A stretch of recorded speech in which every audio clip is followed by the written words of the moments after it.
आदमी था, उसके घर में उसने एक कुत्ता पाल रखा था और एक बिल्ली पाल रखी थी। तो बिल्ली रात को सो रहा था वो, तो रात को बिल्ली म्याऊं म्याऊं जोर जोर से चीखे, जोर जोर से चिल्लाए। अब मालिक थोड़ी देर तो देखता रहा, जब बहुत चिल्लाई तो उसने लेकर के डंडा बिल्ली को मारा। सोने नहीं देती, चैन की नींद नहीं लेने देती। अब कुत्ता ये देख रहा था, उसने कहा कुछ भी हो जाए तू मत बोलना, नहीं तो मालिक मारेगा। वो चुप रहा। अब अभी थोड़ी देर बाद फिर घर में जब सब सो गए, रात को आए चोर। अब चोर खटपटाए। अब कुत्ते को एक बार तो मन हुआ कि भौंकूं, पर फिर सोचा नहीं, वो भौंकी थी, मतलब वो चीखी थी तो कैसे डंडे पड़े थे, तुझे भी पड़ेंगे, तो चुप बैठ गया। चोर चोरी करके ले गए। सुबह मालिक ने देखा कि चोरी हो गई और ये यहीं बैठा था। ये वफादार इसलिए तो पाला था कि भाई कोई घर में घुस जाए तो भौंक करके हमको जगा दे, अरे ये इसने कुछ नहीं, ले डंडा उसको मारा। अब कुत्ता बेचारा कंफ्यूज। कुत्ता सोचे कि ये नहीं बोली तो भी पिटी, मैं बोला तो भी पिटा। इसका मतलब क्या है? क्या मतलब है? बोलो पर समय पर बोलो बस। उसके बाद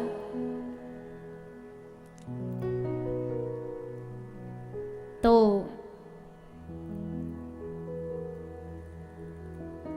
वाणी में बड़ी शक्ति होती है। तो श्री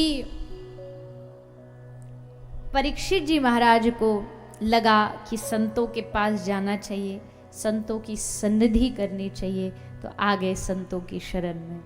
सुखदेव जी वहां सामने विराजमान थे। सुखदेव जी को देख करके बड़े प्रसन्न हुए। सुखदेव जी की वेशभूषा जानते हो कैसी थी? सुखदेव जी ने जब कथा सुनाई,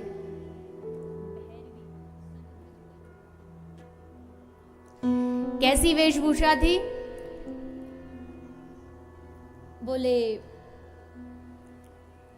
शरीर पर एक हल्का सा पतला सा भी कोई कोपीन वस्त्र कुछ धारण नहीं किए, होश ही नहीं था। एक होता है, देखो, एक त्याग होता है जो जानबूझ के किया जाता है, उसको त्याग कहते हैं। एक होता है वैराग्य, वो जानबूझ करके नहीं किया जाता, वो हो जाता है। त्याग और वैराग्य में यही फर्क है। अब किसी को व्रत रहना नहीं है पर मजबूरी में रहना पड़ रहा है, क्यों? क्योंकि किसी ने बोला है कि भाई व्रत रहना चाहिए। अब रह तो गया व्रत, पर जितनी देर व्रत रहा उसके दिमाग में बस रसगुल्ला रसगुल्ला रसगुल्ला, जलेबी जलेबी जलेबी, यही घूम रहा है। सामने कहीं एक बनती जलेबी देख ले, अरे राम आज व्रत नहीं होता तो गर्मा गर्म जलेबी खाते, पर फिर भी नहीं खा रहा, तो इसका मतलब वो त्याग कर रहा है, ये उसका त्याग है, इसको त्याग कहते हैं। मन नहीं चाह रहा फिर भी करना पड़ रहा है, ये त्याग है। वैराग्य क्या है? वे सामने 56 भोग रखे हो फिर भी उनकी तरफ देख के मन ना करे, ये वैराग्य होता है। त्याग लाना पड़ता है, वैराग्य आ जाता है। वैराग्य अपने आप होता है, त्याग करना पड़ता है, वैराग्य हो जाता है। सुखदेव जी त्यागी नहीं है, सुखदेव जी वैरागी है। सुखदेव जी कहते त्याग वो नहीं, त्याग करने के बाद अगर तुमको त्याग का भान, मतलब त्याग की याद भी है, तो वो त्याग नहीं है। सुखदेव जी को याद ही नहीं है कि उन्होंने वस्त्र धारण किए कि नहीं किए हैं। अब संसार का कोई साधारण आदमी 16 साल के बालक को निर्वस्त्र देखेगा तो उसको तो बुद्धि में यही आएगा कि ये पागल है। सबने सोचा पागल है ये।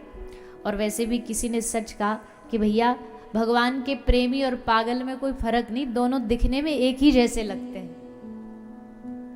क्योंकि पागल को भी होश नहीं रहता और भगवान के प्रेमी को भी होश नहीं रहता, उसको भी नहीं पता कहाँ बैठा है, क्या खा रहा है, क्या नहीं खा रहा है, इसलिए उसको लोग पागल ही समझते हैं। लोग कहे मीरा, बोलिए ना, लोग कहे मीरा भाई बावरी। अब बावरा कौन होता है? बावरा तो पागल ही होता है ना। लोग कह रहे हैं मीरा पागल हो गई है, लोग कह रहे हैं मीरा बावरी हो गई है, पर उसके बावरे कहने से उस पर कोई असर नहीं पड़ता। कितनी भी दुनिया पागल पागल कह दे, पग घुंघरू बांध मीरा नाची रे। उसने अपना नाचना छोड़ा नहीं, उसने अपनी भक्ति छोड़ी नहीं। तो पागल होना जगत के लिए ये अच्छा भी है, भक्ति के रास्ते पर। तो सब लोग सुखदेव जी को पागल समझ करके उनके पीछे हल्ला मचाते मचाते आ रहे थे। पर जब सुखदेव जी पधारे गंगा के किनारे, बड़े बड़े ऋषि महात्मा सुखदेव जी को देख करके आसन से खड़े हो गए। पधारिए पधारिए, स्वागत स्वागत स्वागत। सुखदेव जी के पिता वेदव्यास जी, पराशर जी, वशिष्ठ जी, सब अपने अपने आसन को छोड़ के, सबसे कम आयु के सुखदेव जी है, लेकिन सुखदेव जी को आसन दिया गया। धन्य है भारत देश, यहाँ सम्मान उम्र देख के नहीं होता, यहाँ सम्मान ज्ञान को देख करके होता है। तो 16 वर्षीय श्री सुखदेव जी महाराज राजा परीक्षित के पास पहुंचे और राजा परीक्षित ने निवेदन किया, अतः पृच्छामि संसिद्धिम योगिनाम परमं गुरुम पुरुषस्य यत् कार्यं म्रियमाणस्य सर्वथा। वही प्रश्न जो अभी बात चली, मृत्यु के समय क्या करे। मृत्यु से बचना नहीं, मृत्यु से बचने की कितनी भी कोशिश कर लो, मौत तो आएगी। अब कोई अपना नाम अमरलाल रख ले तो क्या अमर हो जाएगा? कोई अपना नाम अमरनाथ रख ले तो क्या अमर हो जाएगा? कोई महाराज जी सुनाते थे, एक मैया थी, उसके पति का नाम था ठनठन पाल। क्या नाम था? ठनठन पाल। तो अब जो भी उसको पूछता कौन जा रही है, बोले ठनठन पाल की बहू जा रही है। अब उसको बड़ा बुरा लगता, बोले लोग हमको तुम्हारा नाम नहीं पसंद है, ये बदलो। अब वो बोले जी हमको तो बचपन से ही नाम ऐसे कैसे बदलने, हमारे सबरे आधार कार्ड और राशन कार्ड सब में यही। तो बोली नहीं बदलोगे? बोले नहीं। तो फिर मैं घर छोड़ के जा रही हूँ। तो घर छोड़ के चल पड़ी, अपने मायके जा रही थी रूस के। जैसे रूस के जा रही, देखा एक भूसकी गठरी सर पर लेकर के एक आदमी जा रहा था। तो राजा परीक्षित वैसे ही सत्संगी थे और ऊपर से ये महापुराण श्रवण करने को मिल गई, तो सुखदेव जी के द्वारा मिली, इसलिए राजा परीक्षित समझ गए कि अब मेरा कल्याण होने से कोई रोक नहीं सकता। जब योग्य गुरु मिल जाता है तो शिष्य को इस बात का भरोसा हो जाता है कि अब मेरा कल्याण ये गुरुदेव करा कर के ही रहेंगे। परीक्षित निश्चिंत होकर के बैठ के कथा श्रवण करने लगे। समस्त महापुरुष वहाँ विराजमान थे, सबने सुखदेव जी से आग्रह किया। सुखदेव जी ने भागवत सुनाना आरंभ किया है। सुखदेव जी महाराज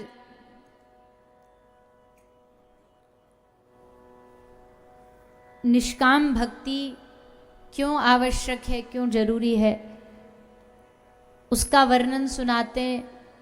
भगवान के शरण में बैठ कर के जब भक्त भगवान की चाह करता है, बाकी सब कामनाओं से विमुक्त होकर के, सब कामनाओं को त्याग करके जब केवल भगवत प्राप्ति की कामना रख के भगवान का भजन करता है, तो उस पर भगवान बड़ी जल्दी प्रसन्न होते हैं, खुश होते हैं, राजी होते हैं।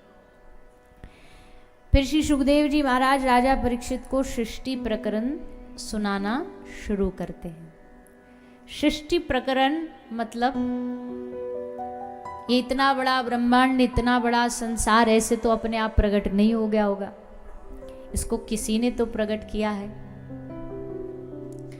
और चलो प्रकट हो गया तो इतना बड़ा संसार ये चल कैसे रहा है?